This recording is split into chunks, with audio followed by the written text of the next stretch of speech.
Hello, नमस्कार। Sangeetanjali music school में आप सबका एक बार बहुत बहुत स्वागत है। मैं अजय झा।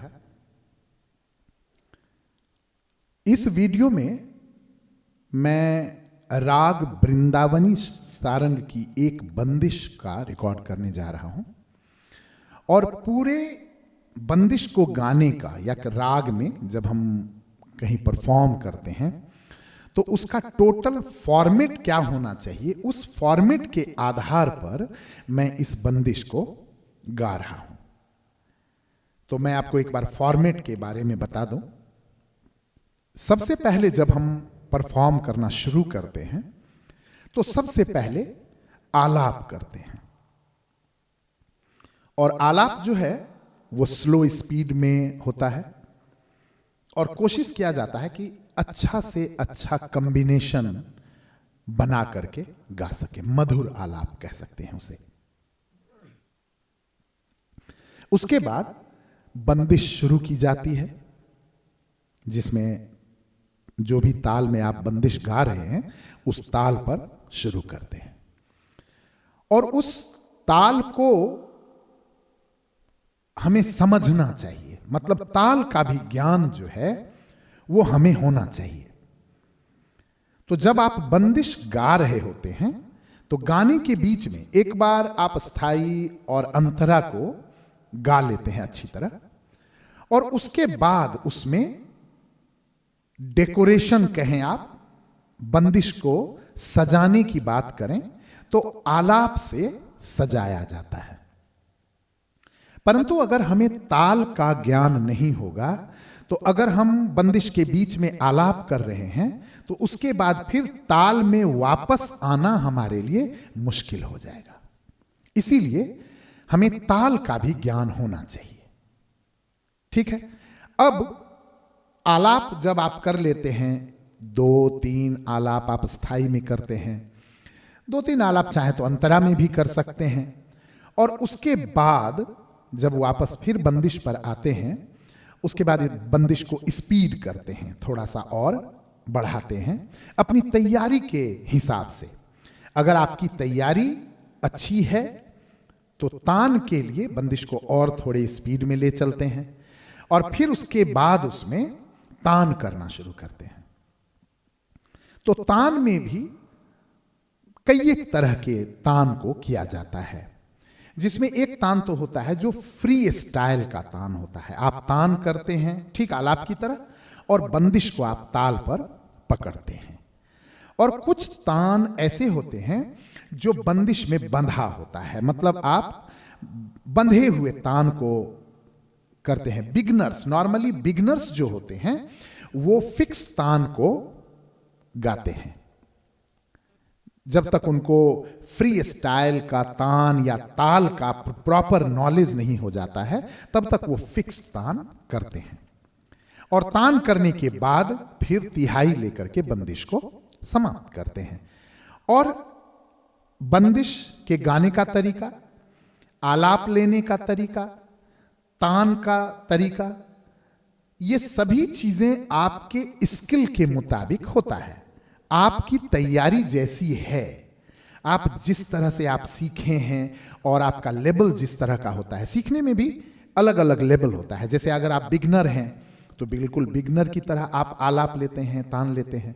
जैसे जैसे आप एडवांस होते चले जाते हैं, जब आप और भी लयकारी को सीखते हैं, ताल का बहुत ही गहरा ज्ञान आप हासिल करते हैं, बंदिश को गाने का अलग अलग स्टाइल आप हासिल करते हैं, तो फिर आपके गाने का लेवल, आपका स्किल जो है वो बहुत बढ़ जाता है। तब आप धीरे धीरे प्रोफेशनल स्टाइल में गाने लग जाते हैं।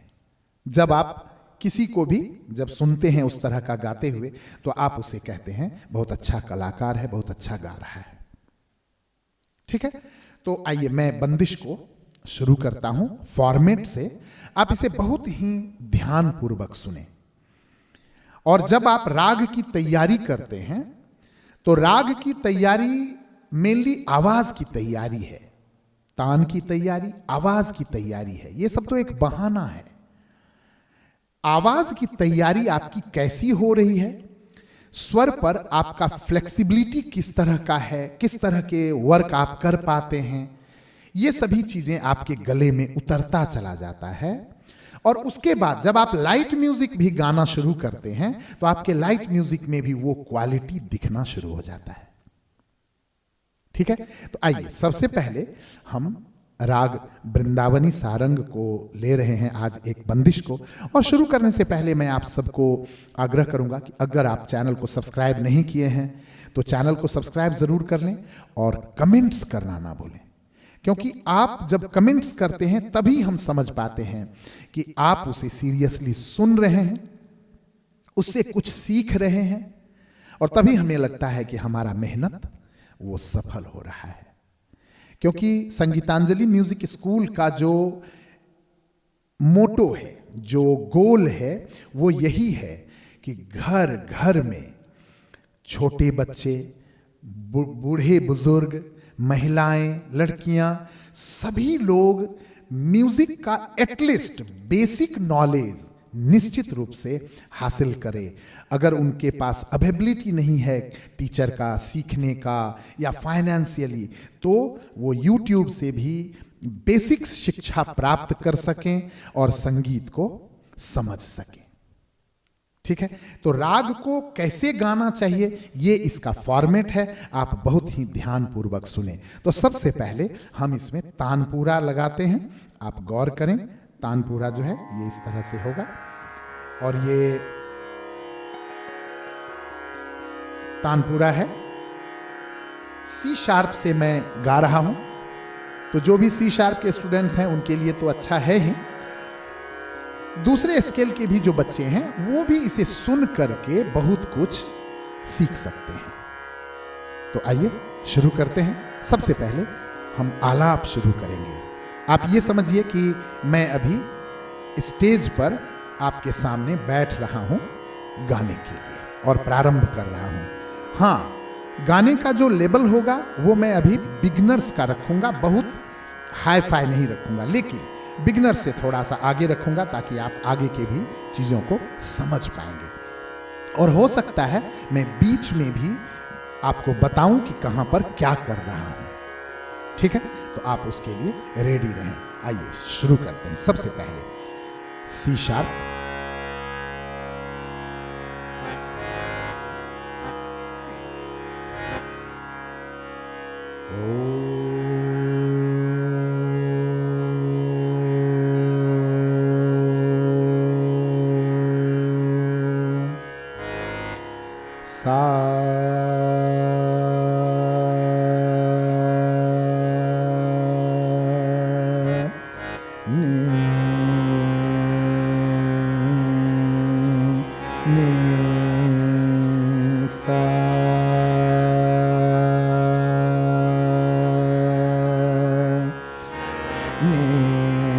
सा, रे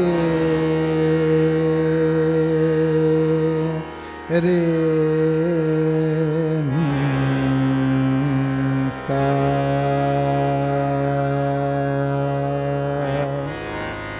नि सा रे नि सा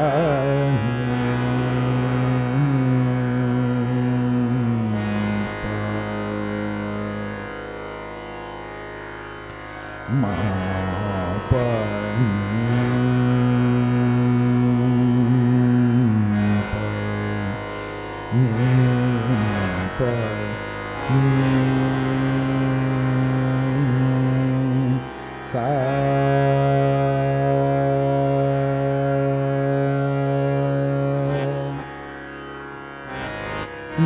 सा रे रे रे नी रे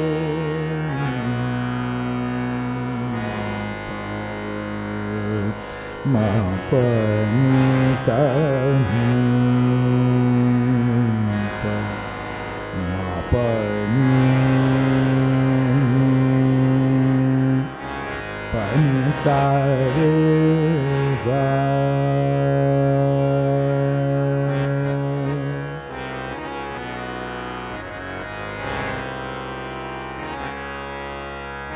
सारे मारे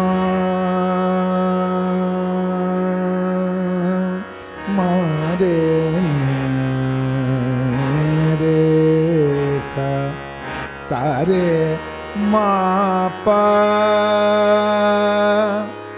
मापा ने पा रे मापा मारे मारे ने सा।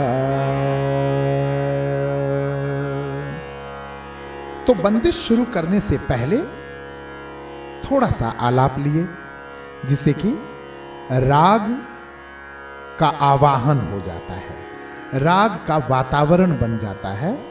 जो सुनने वाले हैं उन्हें पता चल जाता है कि राग वृंदावनी सारंग का भाव कैसा है। ठीक है, अब इसमें ताल डालते हैं हम, और देखिए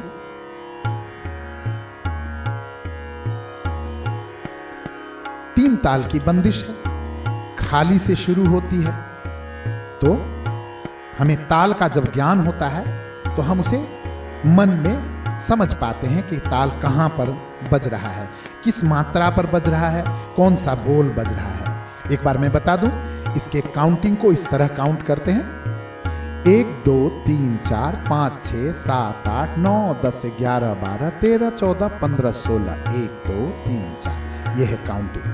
अब इसके बोल जो हैं वो इस तरह है: धा धिन धिन धा धिन धिन धा तिन तिन ता तिट धिन धिन धा धा। तो ये बोल हैं। अब जब दोनों चीज का ज्ञान होता है और हर मात्रे का अलग अलग ज्ञान होता है, हम उसे समझ सकते हैं। जैसे 9 10 11 12 13 14 15 16 1 2 3 4, कहीं से भी ताल को हम पकड़ सकते हैं। तिट धिन धिन धा धिन धिन धा। तो जब आप इसका प्रैक्टिस करते हैं, टेक्निकली गुरु से सीखते हैं, तो गुरु आपको ये सब कुछ बताता है। और जब आपको इसका ज्ञान हो जाता है, तब आप बंदिश को कहीं से भी पकड़ पाते हैं, किसी आलाप को ले पाते हैं, फ्रीली तान ले पाते हैं और आप उसे गा सकते हैं। तो आइए अब बंदिश शुरू करते हैं, ध्यान से सुनो। 1 2 3 4 5 6 7। ना बोलो श्याम हमें संग, ना बोलो श्याम हमें संग, जान गए तुम रे ढंग, जान गए तुम रे ढंग।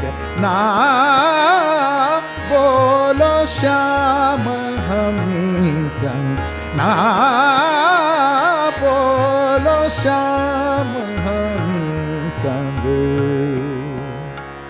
ये स्थाई कंप्लीट हुआ। अब अंतरा। खूब जा नारी अति मन भाई, खूब जा नारी अति मन भाई, अब कैसो हम रे संग, ना बोलो श्याम हमें संग।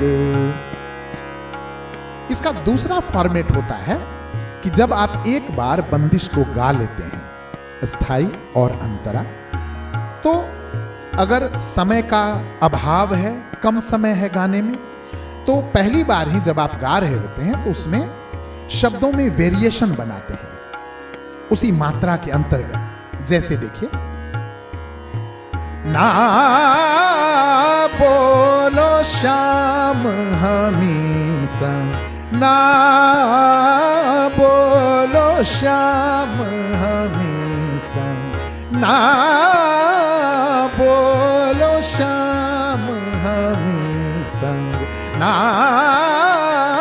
बोलो श्याम हमें संग, ना बोलो श्याम हमें संग, ना बोलो श्याम। अब अंतरा। खूब जा नारी अति मन भाई, ये हो गया बेसिक।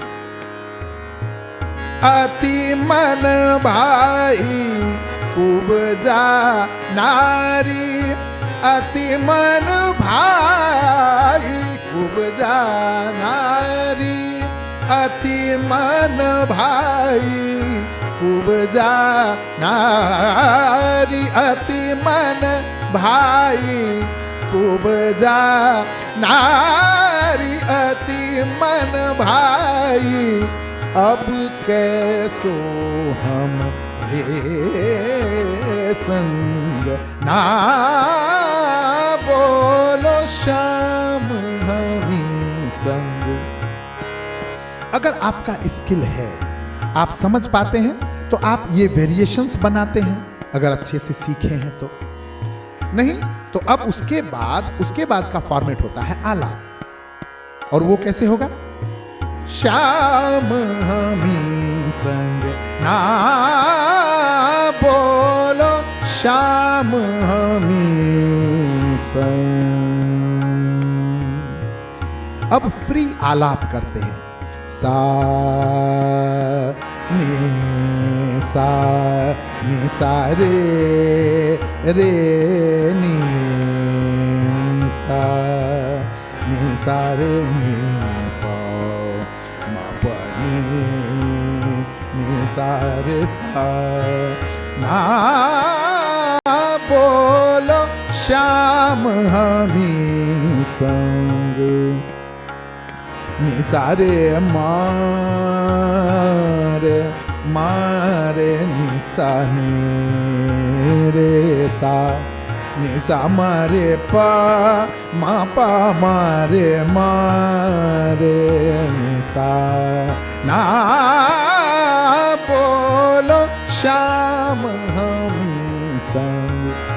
अगर ताल का आपको सही ज्ञान हो जाता है तो आप गाते गाते ही समझ पाते हैं कि ताल कहां पहुंच रहा है। अगर वो स्किल नहीं है तो शुरू में थोड़ा आलाप करके रुक करके देख सकते हैं आपकी ताल कहां जा रहा है। कुछ इस तरह, ध्यान दें। ना बोलो श्याम हमी संग। अब आलाप लेते हैं।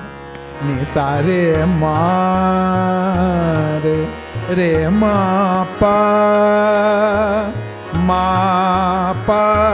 रे मा पानी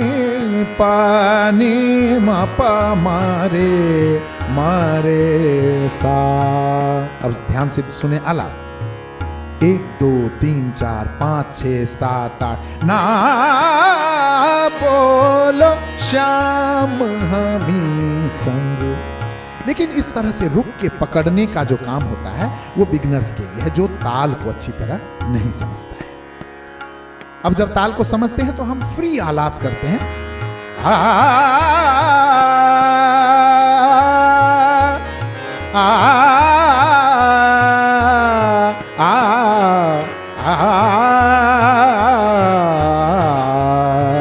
ना बोलो श्याम हमी संग।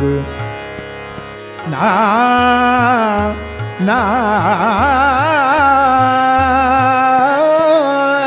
ना बोलो श्याम हमी संग।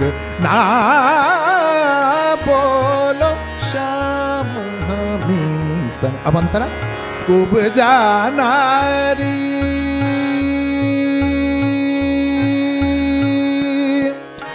सा नी सा रे नी रे सा रे नी सा नी पा नी म पा नी पा नी म पा नी पानी सारे नी सा नी म पानी सारे सा नी रे सारे सारे मारे नी सा नी म पारे रे म पानी सा। कुबजा नारी अति मन भाई। जब आप सरगम से आलाप लेते हैं और सरगम से आपकी निपुणता सरगम से आप बहुत अच्छा कर पाते हैं, फिर वही सरगम आ में बदल जाता है। आ करते समय सरगम ध्यान में होना चाहिए। आ मा पा नी पा, आ मा पा नी सा रे नी सा नी सा, आ पा पा नी सा रे, आ नी सा रे मा रे, आ मा रे सा नी रे सा, आ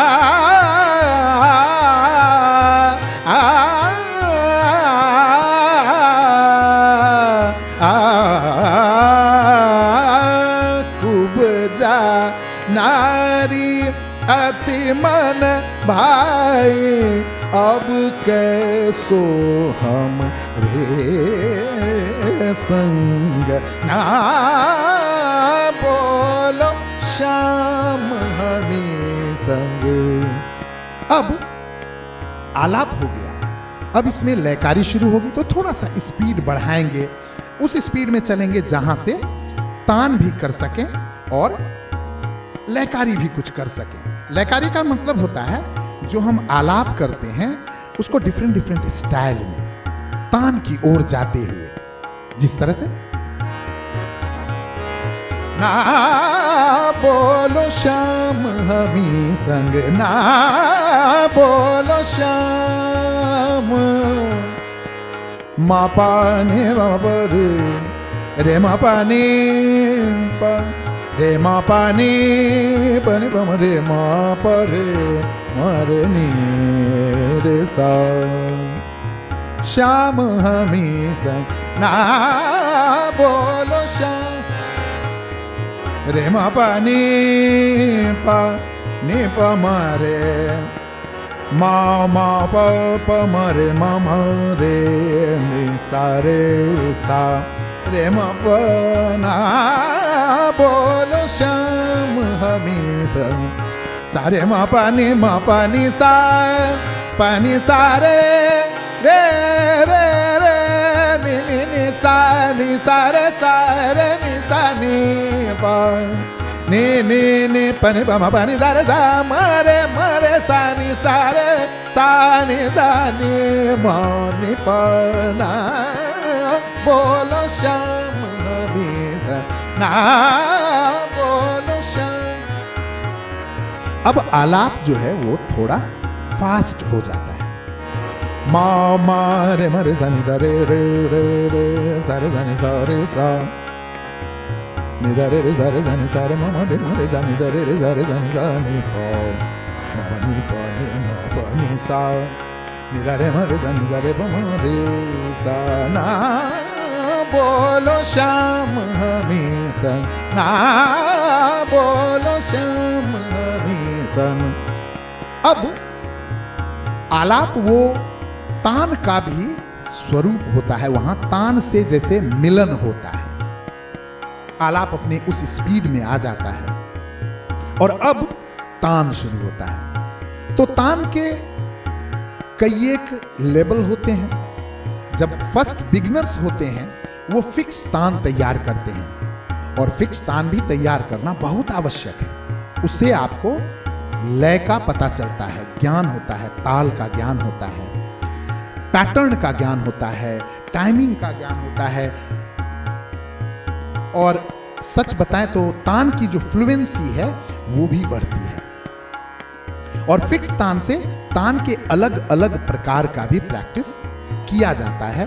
गुरु आपको अलग अलग स्टाइल का तान देता है। तान का कुछ प्रकार मैं आपको बताता हूं, जैसे देखिए अलंकारिक तान, सारे रे सारे मा रे मा पा मा पा नी पा, एक जैसा पैटर्न होता है।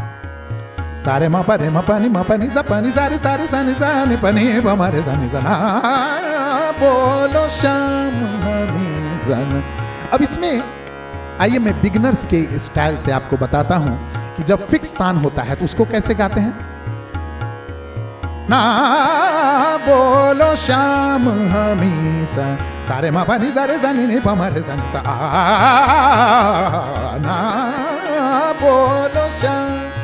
इसमें ताल का ध्यान रखने की आवश्यकता नहीं होती है क्योंकि ये फिक्स्ड है। तो जब आप फिक्स तान करते हैं तो वो बंधा होता है ताल में।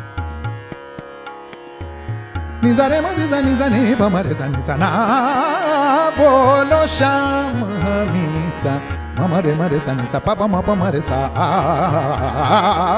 ना बोलो श्याम हमीसा। ये सब है फिक्स ताल। मावा निजा रे मरे सा नि पमरे सा निसा ना बोलो श्याम हमीसा। और एक होता है जब आप एडवांस लेवल में पहुंचते हैं, जब आपको ताल का अच्छा ज्ञान हो जाता है, स्वर पर भी कंट्रोल हो जाता है, तब जो आप तान लेते हैं कुछ इस तरह से लेते हैं। देखिए, श्याम हमीसा ना बोलो श्याम हमीसा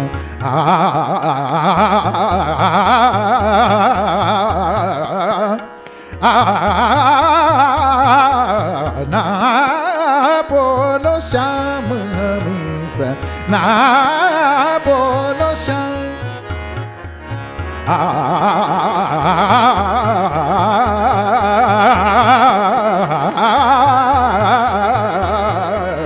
ना बोलो श्याम हमीसा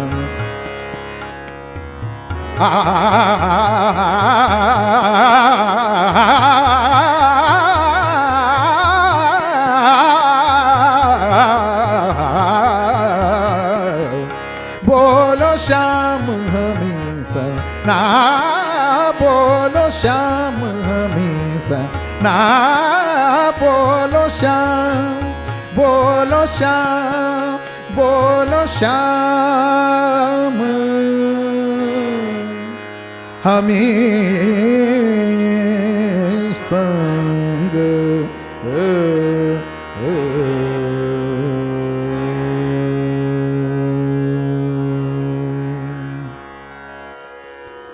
इस तरह से राग का फॉर्मेट होता है।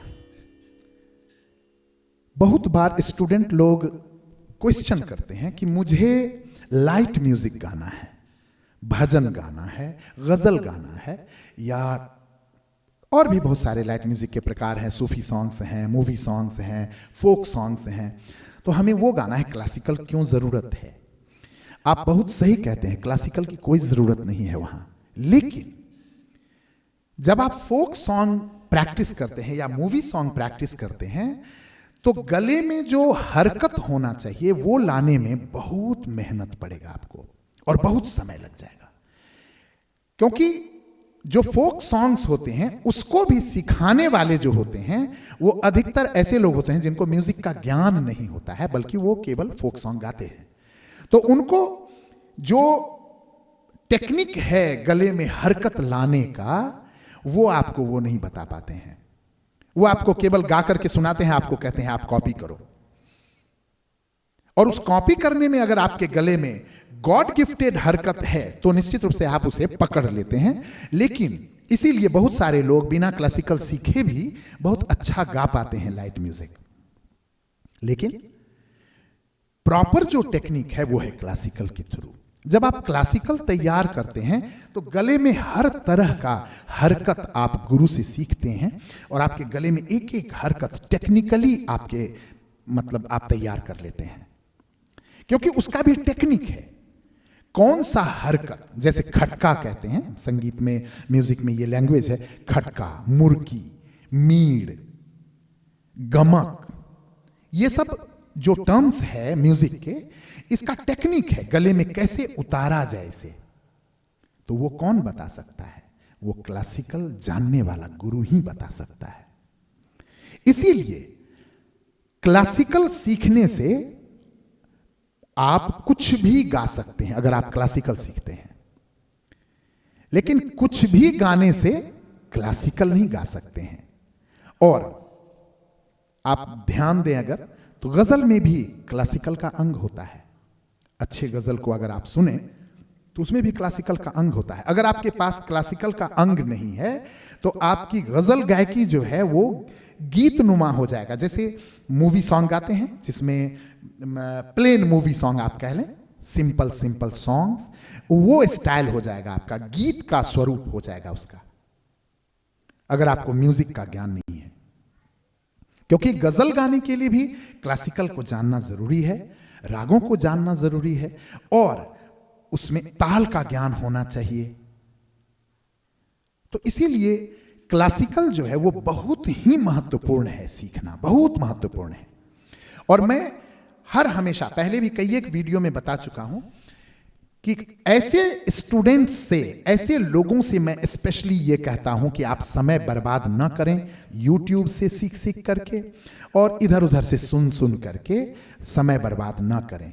जो व्यक्ति अपने जीवन में म्यूजिक को करियर बनाना चाहता है, उसे मैं हर हमेशा कहता हूं समय बर्बाद मत कीजिए, आप किसी गुरु के पास धैर्यपूर्वक सीखें।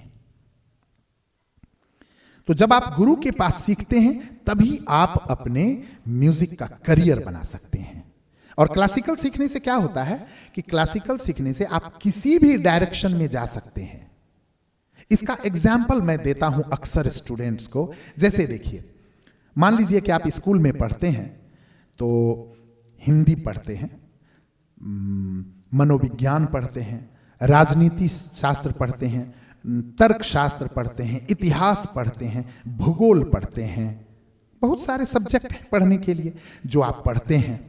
आप ये बताइए, अगर आपकी हिंदी अच्छी नहीं है तो भूगोल कैसे पढ़ेंगे आप, इतिहास कैसे पढ़ेंगे आप, मनोविज्ञान कैसे पढ़ेंगे, राजनीति शास्त्र कैसे पढ़ेंगे? अगर आपकी इंग्लिश अच्छी नहीं है तो आप इंग्लिश मीडियम के द्वारा दूसरे किसी भी सब्जेक्ट को कैसे पढ़ेंगे? लैंग्वेज आना चाहिए, तभी आप किसी भी विषय को पढ़ेंगे। तो आप, वो मीडियम होता है, वो माध्यम होता है, उसी के द्वारा आप किसी चीज को समझ सकते हैं। ठीक उसी तरह म्यूजिक जो है, ये म्यूजिक का, शास्त्रीय संगीत जो है, ये म्यूजिक का लैंग्वेज है। आप इसे जब सीख जाते हैं तो इस लैंग्वेज के द्वारा आप भजन गा पाते हैं, गजल गा पाते हैं, ठुमरी गा सकते हैं, फोक सॉन्ग गा सकते हैं, सूफी सॉन्ग गा सकते हैं, जो मन में आए। बहुत सारे स्टूडेंट सवाल करते हैं कि मैं भोजपुरी सीखना चाहता हूं, मैं बंगला सीखना चाहता हूं, तो क्लासिकल की क्या जरूरत है? मैं गुजराती गाना गाना चाहता हूं, मैं छत्तीसगढ़ी गाना गाना चाहता हूं। तो मैं यही समझाता हूं कि आप बंगला गाएं, उर्दू गाएं, पंजाबी गाएं, गुजराती गाएं, जो भी आप लैंग्वेज में गाते हैं, गाते तो स्वर है ना, गले से क्या निकलता है? गले से स्वर निकलता है। इन्हीं 12 स्वरों पर हमें कंट्रोल करना पड़ता है, तभी जाकर के हम अच्छा गा सकते हैं। इसीलिए मैं हर लोगों से यही कहूंगा कि आप सभी लोग अगर सीरियस हैं थोड़ा सा म्यूजिक सीखने में, तो निश्चित रूप से किसी भी गुरु के पास सीखें। और गुरु के पास सीखने का 2 कारण मैं बताऊंगा। एक कारण तो ये कि बिना गुरु के आपको अच्छा ज्ञान नहीं होगा, ये तो पहली बात, बहुत ही महत्वपूर्ण बात है। दूसरी बात, जो गुरु हैं आज, वो गुरु लोग बहुत दिनों की तपस्या से, बहुत मेहनत करके, बहुत ही प्रैक्टिस करके सारे टेक्निक्स को सीखे हैं। तो गुरु की भी इज्जत, गुरु को भी हम श्रद्धा तभी कर सकते हैं, और गुरु का भी महत्व हम अपने जीवन में तभी रख सकते हैं जब हम गुरु को उनका, मतलब जो वो डिजर्व करते हैं, जो मेहनत वो किए हैं, उसका उन्हें रिवार्ड मिलना चाहिए, उन्हें इनाम मिलना चाहिए। तो जब हम गुरु के पास सीखते हैं तो आप उन्हें फीस देते हैं, फीस देते हैं तो गुरु अपने घर को चलाता है। जो व्यक्ति वर्षों मेहनत करके तपस्या किया है, प्रैक्टिस किया है समाज को कुछ देने के लिए, उसे अगर समाज टेक केयर नहीं करेगा, उसे समाज नहीं देखेगा, तो फिर आगे चल करके कोई ना तो गुरु बनना चाहेगा, ना उस तरह की तपस्या करना चाहेगा। और जिसके कारण क्या होगा, विद्या की जो क्वालिटी है, हर तरह की विद्या की मैं बात करता हूं, वो धीरे धीरे बंद हो जाएगा। हर विद्या का महत्व है जीवन में। एक मोची जो शूज बनाता है, जो जूता बनाता है, उसका भी समाज में उतना ही महत्व है, क्योंकि वो भी हमारे जीवन की आवश्यकता है। अगर हम मोची को, उसको पैसा ना दें, वो अपना घर नहीं चला सकेगा। क्या वो मोची अपने बच्चे को मोची बनाना चाहेगा भविष्य में? एक पंडित को अगर हम दक्षिणा नहीं देंगे तो क्या वो पंडित अपने बच्चे को पंडित बनाना चाहेगा? नहीं।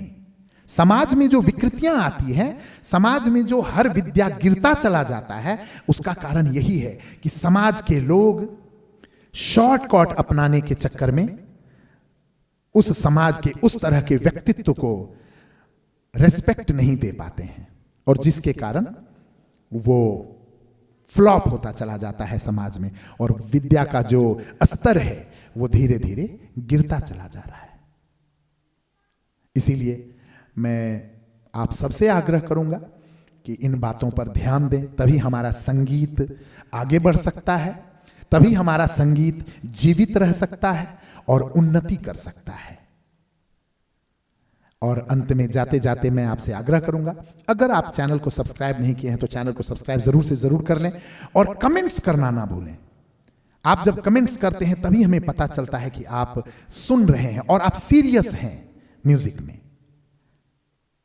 और तभी हमें काम करने में अच्छा लगता है। फिर दूसरे वीडियो में मुलाकात होगी, तब तक के लिए बहुत बहुत धन्यवाद।